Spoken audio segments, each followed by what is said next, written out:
आज speed India news team पर्यावरण प्रेमी सोलंकी जी के पास आई हुई है और उनसे करते हैं खास मुलाकात। सोलंकी जी बताइए, कुछ पहले बैकग्राउंड बताइए अपना, कहाँ के रहने वाले हो आप? मेरा गांव जिला बुलंदशहर में पड़ा है, सिकंदराबाद तहसील। और गांव हमारा खबरा खानपुर के नाम से बोले जा, खानपुर गांव है। खानपुर गांव है इनका। और गंगरौल स्टेशन को नाम है हमारे जी। गांव पे। आपके यहाँ भी कोई विधायक एमपी एमएलए कोई रहे हुए? हाँ, हमारे गांव की रही हैं बिमला सोलंकी हैं, विधायक चाची लगे हैं हमारी पारिवारिक। पारिवारिक चाची लगती हैं। आप ठेठ किसान हो, ये सीधी आपकी भाषा बताती है। हाँ, ठीक है। और जी ये पर्यावरण जो आपका इस तरह से आप जगह जगह जाकर फोटो फोटो लगाते हो, ये कहाँ से आपको इस तरह की वो मिलने को मिली कि जो प्रेरणा? ऐसा है, हम जन्मजात किसान तो ही हैं, हम प्रकृति से पहले से प्यार है। हाँ हमें बच्चापन से मैंने बाग भी लगाया होगा गाँव में 60 बीघा ज़मीन में। जी। और पेड़ पौधा हम हर साल लगावे और उन्हें परवरिश करे। जब पेड़ बड़े हो जाए सफ़ेदा वगैरह तो उन्हें कटवाई भी देख रहे व्यापार जी। कराए। फिर हम ग्रेटर नोएडा में आ गए हम 2020 में, वह में 2002 में। तो यहाँ हमने बिजनेस को काम करो अपनो। तो बिजनेस के साथ साथ में हमने अपने यहाँ मकान बनाया 2005 में बीटा में मकान बनाया। तो ये पार्क में मैंने फिर पेड़ पौधा लगाए। जो पेड़ पौधा मैंने लगाए 2005 में, वही पेड़ पौधा पार्क में बाकी हुए, वो यहाँ पर और कोई पेड़ पौधा ना हो। नहीं, ग्रेटर नोएडा में आपको देखने को मिला कि पेड़ कम थे? उस टाइम पे पेड़ तो है, लेकिन पेड़ इस पार्क में हमारे बीटा वन को जो पार्क है, जिसे तिकोना पार्क के नाम से बोले जाया करे पहले, तो इस पार्क में कोई पेड़ ना हो, सिर्फ इस एलस्टोनिया के 3-4 पेड़ है बाकी है। तो मैंने इसमें सारे पेड़ लगा के उनकी परवरिश करी। और धीरे धीरे उस टाइम पे फिर 2014 में प्रधानमंत्री मोदी जी बने। और उसी समय पे ऐसी घटना घटी हमारे साथ में कि हमारी बेटी के कैंसर हो जाता है, 1 साल की बच्ची के। तो जब वो राजीव गांधी रोहिणी हॉस्पिटल में रही वहाँ, तो हमारे वहाँ दम घुटने लगे और आँखन में तो चिरमरासी मारने लगे, परेशानी महसूस होने लगी। जब मैंने वहाँ लोगों से पूछी मैंने कि ऐसी कंडीशन तो हमारे जीवन में कभी ऐसी ना हुई, तो वहाँ लोगों ने बताई कि यहाँ पे प्रदूषण की वजह से है रही है।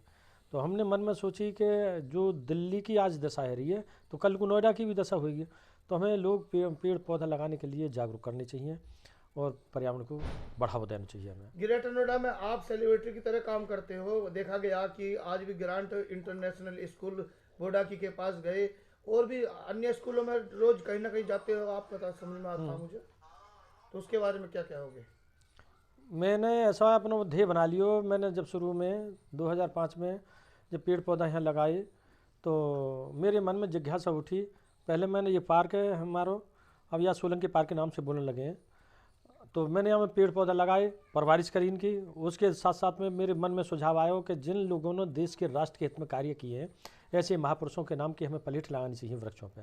तो मैंने वार टाइम पर DMA देवी दयाल जी रिटायरमेंट है गए वो, तो वे हमारे मित्र रही। मैंने उन्हें बुलवा के अन्य वृक्षों का नामकरण करायो।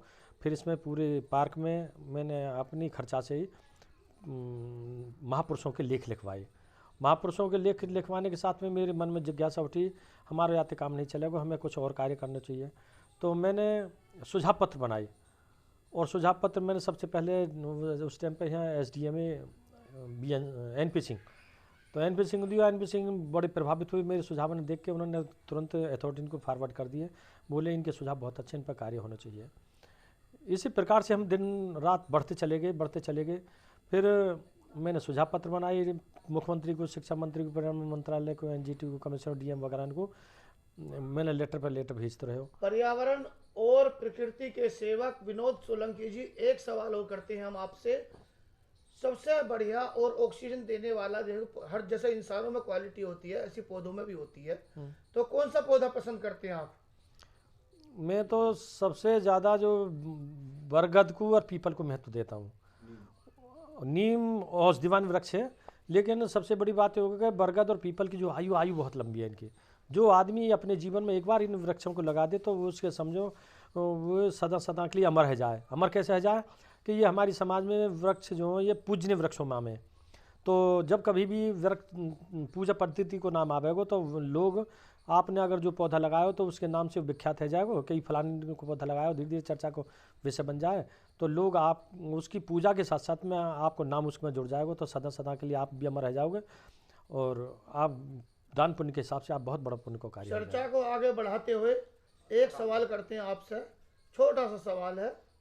ये हमारे देश में कुर्ती है, कुर्ती ये है पीपल के पौधे पे भूत बताते हैं, क्या है कहानी ये जो हमारे महापुरुष बड़े विद्वान व्यक्ति थे, उन्होंने इसे थोड़ी सी रूपरेखा इसलिए दी कि इस पे देवता वास करते हैं, अगर इसे काटोगे तो नुकसान पहुंचेगा।